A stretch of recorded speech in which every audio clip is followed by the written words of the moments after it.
Jesus de Nazaré, um judeu da Galileia, que nasceu na época em que Roma dominava a Palestina.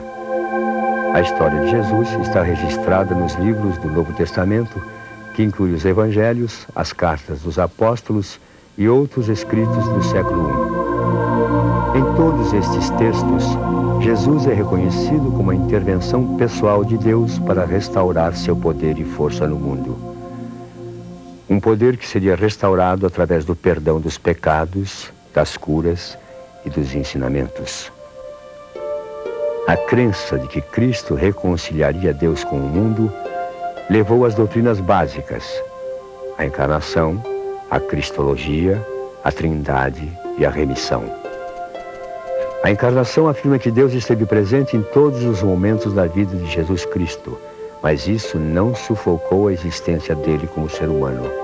A cristologia diz que Jesus Cristo foi uma pessoa em quem as duas naturezas, a humana e a divina, estiveram sempre presentes.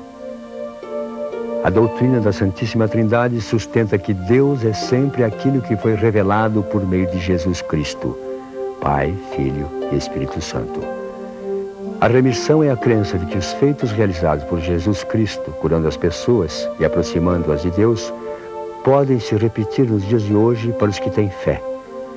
Sua morte na cruz triunfa sobre a separação de Deus provocada pelo pecado e pela morte.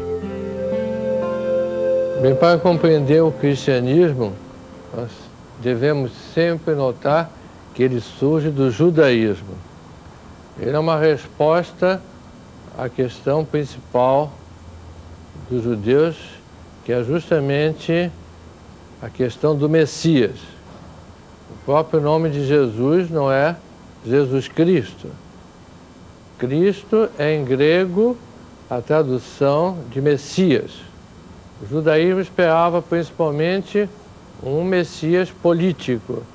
E Jesus se apresentou como um Messias espiritual, pregando uma nova perspectiva de vida feliz. Um dogma fundamental do judaísmo e do cristianismo é a ruptura inicial do homem com Deus.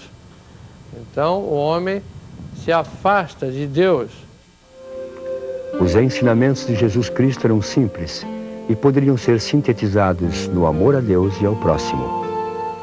Quando pegou o pão e disse aos discípulos que aquele era o corpo dele e o vinho seu sangue, Jesus prometeu estar presente até o fim dos tempos. Jesus vai resumir, de acordo com o Evangelho de São João, vai resumir a sua vida dizendo que é um ato de amor, de alguém que dá a vida pelo amigo.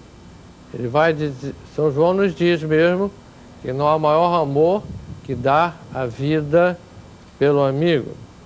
Então, nesse sentido, é talvez a única religião em que o seu fundador, Jesus Cristo, ele se oferece como um sacrifício a Deus.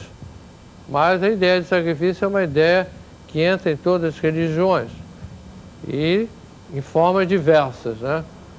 É bom lembrar que toda religião tem 3 componentes. Ela tem verdades de fé, ela tem também uma moral, uma ética e tem também um culto.